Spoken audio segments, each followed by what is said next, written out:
Всем привет, меня зовут Вадим Охоров. В этом видео я вам покажу свою поездку на Шантарские острова, как мы снимали китов, белух, косаток, как мы рыбачили на горбушу. В общем, много чего интересного. Погнали! Вот он, дрончик.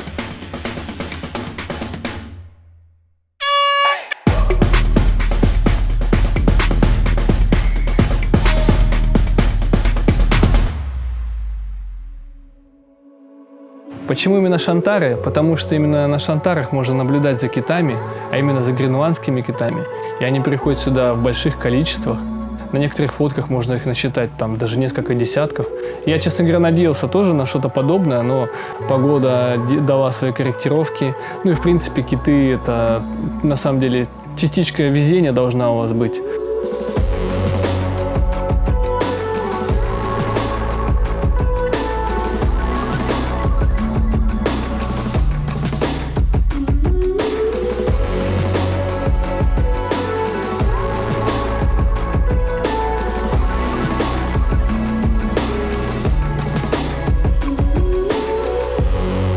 Что из себя представляет лагерь? Лагерь представляет из себя палаток 15 купольных, как глэмпинг.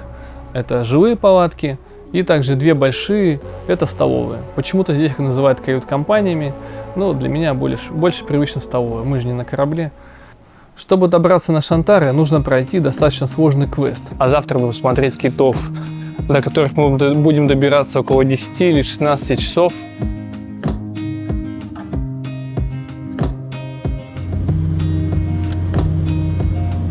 Мой квест состоял из долгих перелетов. Это были Москва, Новосибирск, из Новосибирска в Хабаровск, из Хабаровска в Николаевск на Амуре. Едем в самолет. Второй день пытаемся улететь. Ну вот он, наш самолет, который вчера сломался.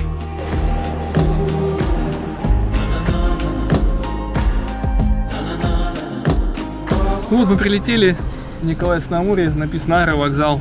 Сейчас посмотрим, какая у нас гостиница. Город сам небольшой. Тут наш багаж. Столько сумок.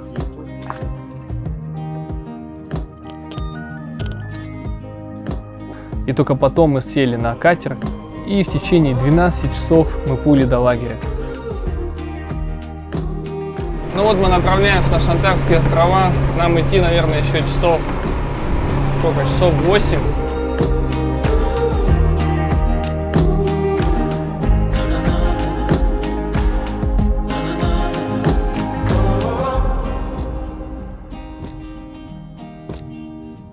В итоге мы дошли до нашего лагеря за 12 часов.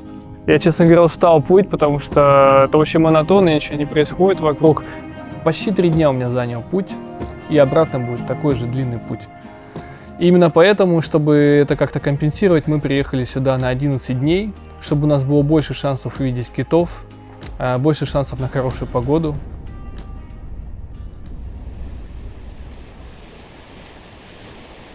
Говорят, что приходили касатки, какого-то кита там хотели съесть, и поэтому всех распугали, и уже 3 дня нету китов в этой бухте. Ну и, кстати, в бухте Врангеля тоже нету, поэтому все ждут китов.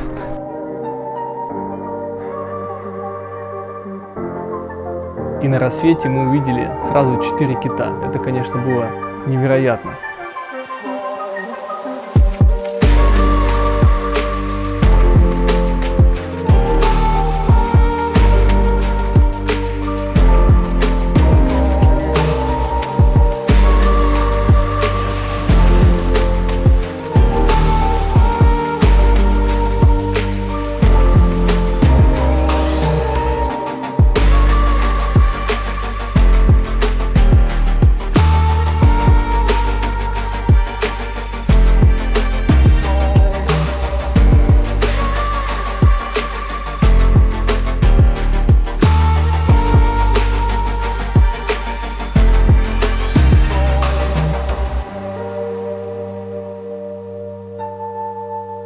Кроме шуток, медведей много.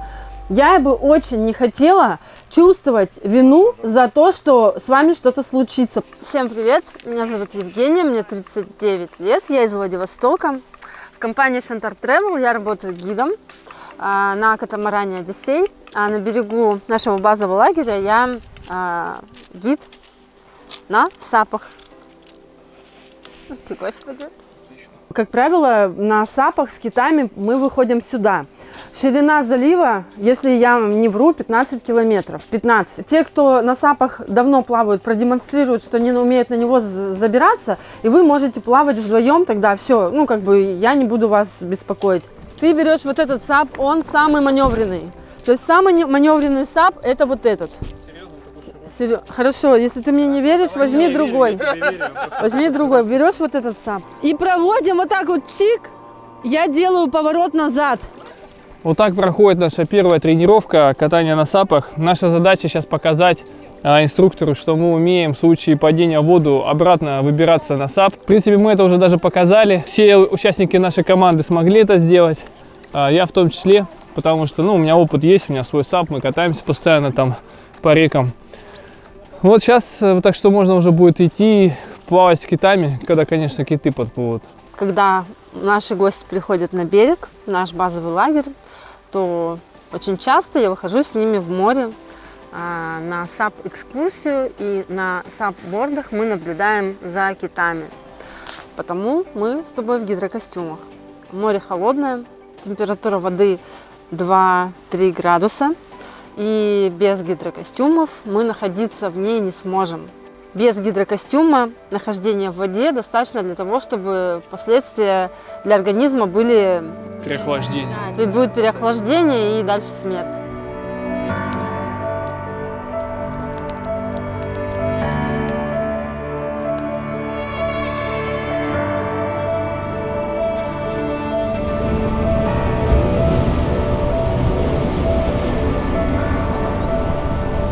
Обедаем. После обеда желающие сходить на гору. Итак, если есть киты, то мы сапимся дальше. Да, если есть киты, мы сапимся дальше. Если нет китов, грузимся в корабль и идем на гору. Удовольствие сомнительное, дорога опасная.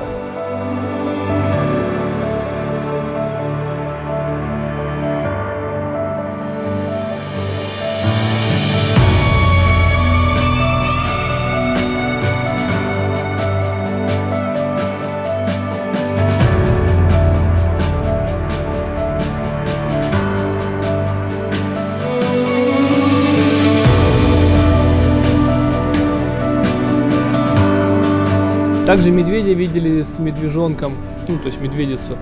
Только я запустил дрон, как она сразу убежала наверх, и тоже ничего не получилось. В общем, тяжело снимать дикую природу, нужно чуть-чуть везения, чуть-чуть больше, чем оно у нас пока что есть.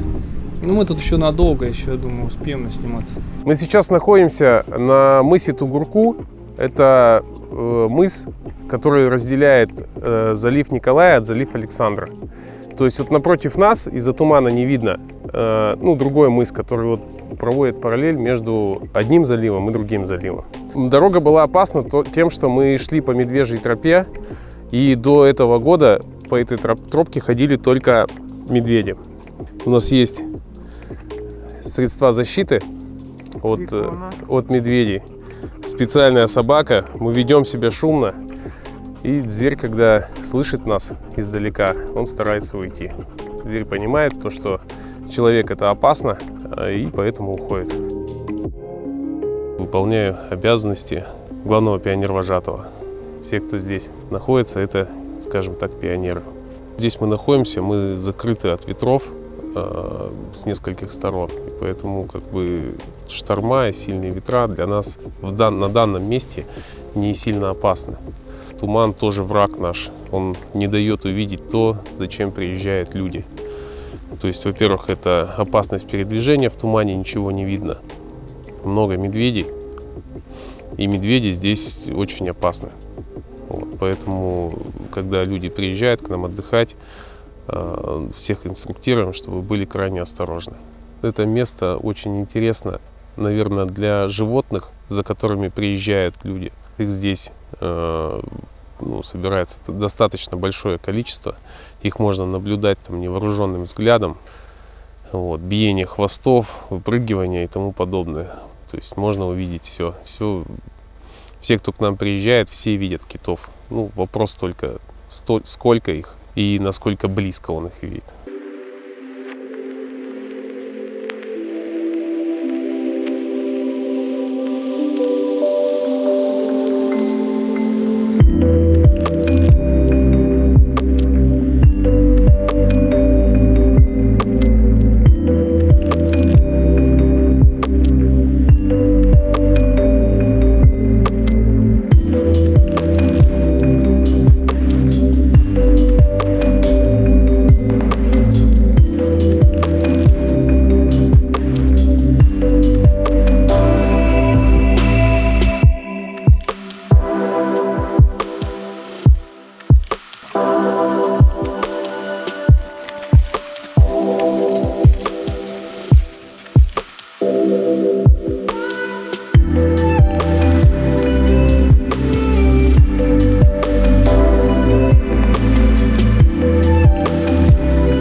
В общем, мы будем готовить классическое перуанское блюдо севиче.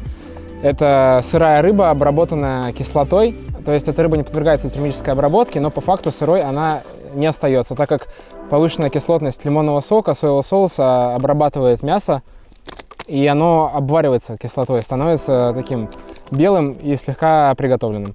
Рыбешки поймали сегодня. Часть уже унесли, часть вот еще ловим. Так что сегодня у нас будет классная уха.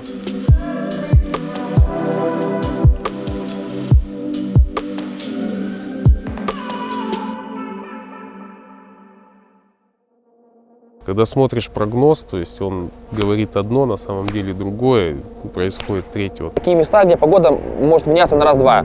То есть, казалось бы, там, 5 минут назад светит солнышко, ветра нет, прекрасная погода, а по щелчку пальца все меняется, набегает тучка, из-под нее дует так, что становится безумно страшно. От штиля до шторма 5 минут. Прям свистят веревки, волна 5 метров, и надо срочно где-то прятаться. Хотя вроде по прогнозам было все хорошо. Шанс увидеть кита на самом деле есть всегда, куда бы вы ни пошли. Разве что в лесу вы его не увидите, а так он может всплыть хоть где, потому что здесь их действительно очень много. Но в нашем случае сначала были касатки.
Каждый раз, когда кит или касатка подходили к берегу, то все туристы, которые сидели в лагере, выбегали из их палаток, и у кого были дроны, запускали их наверх. Иногда бывало даже по 5 дронов запускали в воздух, и на самом деле это ничего хорошего, потому что они лезут друг другу в кадр и тем самым портят друг другу съемки. Это первая проблема. Вторая проблема — это помехи, которые пульты создают друг другу. Третья проблема — это шанс столкновения.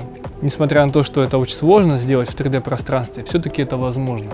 И из-за того, что мой дрон был снизу, получилось так, что лопасти сбило, и он упал в воду. А второй дрон продолжил летать. Это, конечно, был шок. Я не знал, что делать. Это был еще новый дрон. Я на нем максимум летал неделю. Первое, что мы начали делать, это пытались его спасти. Мы запомнили, куда он упал, у меня еще была геопозиция. Мы прыгнули на сапы с ребятами, которые здесь тоже со мной в лагере. Они были в гидрокостюмах, у них была маска.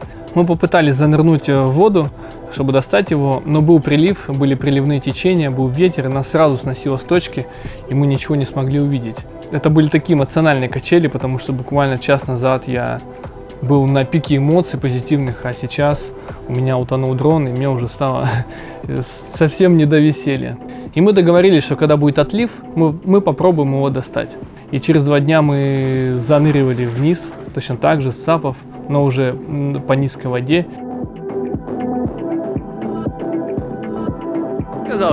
Ты что так делают?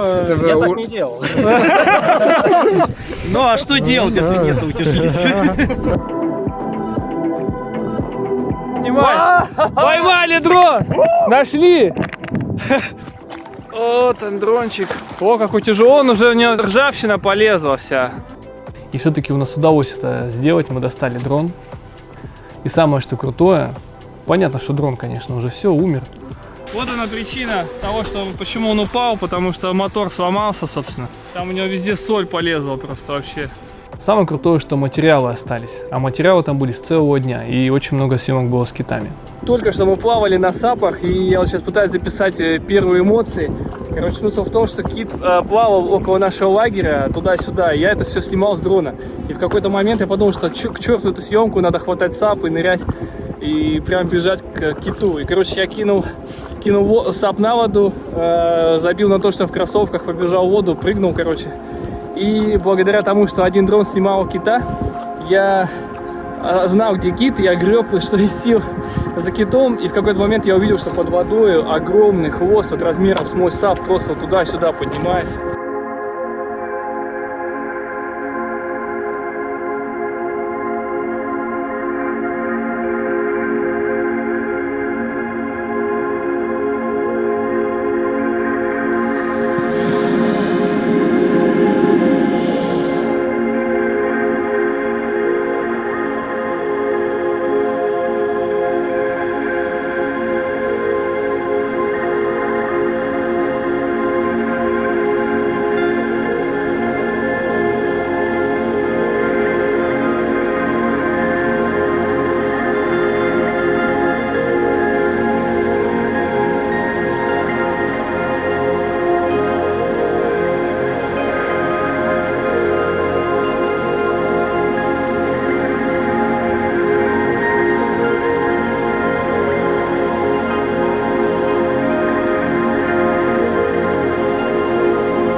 Прямо рядом со мной вот так вот всплыл и вдохнул. И это, конечно, была кульминация. Я просто вообще в шоке. Это я не могу передать тех эмоций, когда я это увидел, собственно, своими глазами. Я прям кричал ура, что наконец-то у меня получилось увидеть кита настолько близко. В любом путешествии очень важно то, с какими людьми ты едешь. И когда ты едешь в групповые путешествия, а не индивидуальные, это еще важнее. Потому что группа, ты от нее зависишь, ты зависишь от предпочтений людей. И когда я ехал сюда, я знал, что я буду в большой группе, но это меня не остановило. И на самом деле я встретил много интересных людей. Эти люди мне и помогли, в том числе достать дрон. Эти люди все были разносторонние. И если описывать средний портрет туриста, который едет сюда, то чаще всего это люди, которые уже побывали во многих местах, во многих странах. Они закаленные такие путешествиями, у всех свои есть какие-то истории. И это очень интересно общаться с такими людьми. Есть люди, которые постоянно путешествуют. Ну, таких, кстати, большинство. Кто-то неожиданно, оказывается, был и в Боливии, там, в Южную Америку объехал, и просто Америку объехал, и там в Исландии, в Африке, там, где только человек не был. И таких почти все, в принципе. У кого-то увлечение, кто-то вот дайвит и тоже везде побывал, кто-то 90 стран объехал. Так что команда интересная. На самом деле, вот мне такие вещи нравятся тем, что люди подбираются вот похожие на тебя по интересам, увлеченные чем-то. Не обязательно прям путешествиями, но люди, увлеченные там своей работой, там, скажем, да, и путешествиями. Посмотрели достаточно много, и сюда нас привела, можно сказать, мечта поплавать с китами, увидеть вот эту замечательную природу. И вообще, в принципе, Дальний Восток для нас был меккой, которую надо было уже поскорее закрыть, расширить географию путешествий. Поплавать с китами, в принципе, в мире достаточно ограниченное количество мест, где реализуемо. На самом деле, до последнего момента не было понятно, что именно нас тут ждет, потому что информации в интернете предельно мало. Все, что удалось найти, что на всей территории Шантарских островов всего лишь несколько баз, где можно остановиться.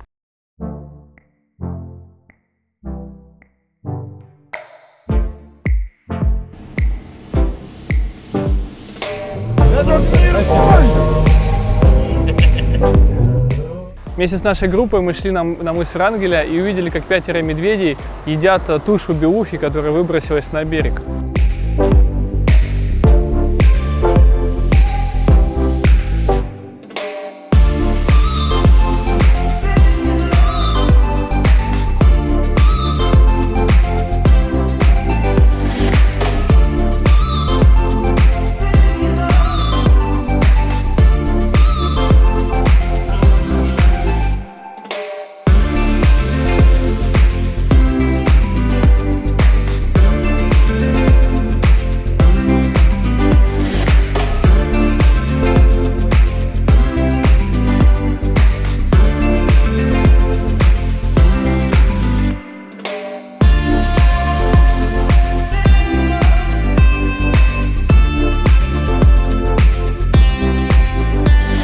Сейчас мы находимся недалеко от мыса Врангеля, и 9 дней до этого у нас была постоянно непогода. И вот сегодня, наконец-то, первый день, когда он достаточно солнечный.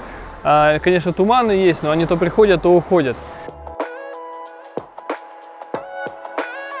Хочу сказать вам, что если вы собираетесь ехать в эти места, то не ведитесь на фотографии, на видео, где там 30 китов, там в форме сердечка, как-то там солнечные погоды. Это все, конечно, может быть. Но на самом деле может все быть и по-другому, как у нас. Я бы не сказал, что у нас самое удачное путешествие, потому что с погодой не повезло, но зато повезло со съемками, повезло с касатками, с китами. Когда вы едете сюда, то нужно рассчитывать не на ожидания, а смотреть уже по факту, как получится. Кому-то везет больше, кому-то меньше. Это был Вадим Махоров. Всем пока. Подписывайтесь на канал, показывайте это видео друзьям, мне будет очень приятно. Это будет мотивировать меня делать еще подобные видео. Все, удачи!